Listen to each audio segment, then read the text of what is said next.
राजा विक्रम फिर से मौन चल रहे थे। कंधे पर बैठा बेताल मुस्कुरा रहा था।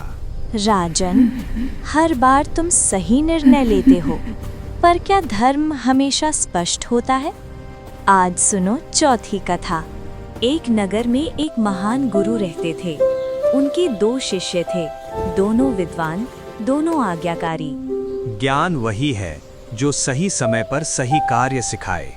गुरुदेव, मैं आपके हर नियम का पालन करूंगा।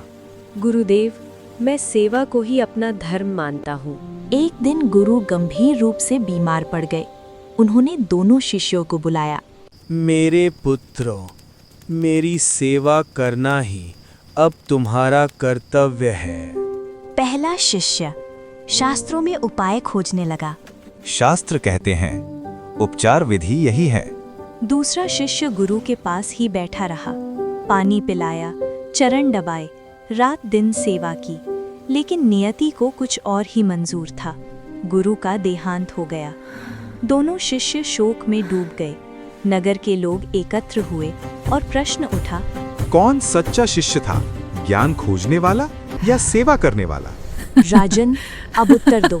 इन दोनों में से कौन गुरु का सच्चा उत्तराधिकारी है? यदि जानते हुए भी चुप रहे तो याद है परिणाम।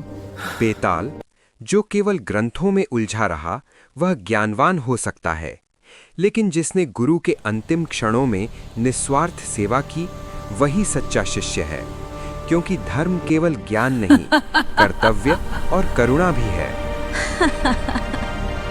राजन, तुमने फिर सही उत्तर दिया, पर नियम तो नियम है। इतना कहकर बेताल आकाश में विलीन हो गया। राजा विक्रम फिर से उसे पकड़ने निकल पड़े। कथा अभी जारी है।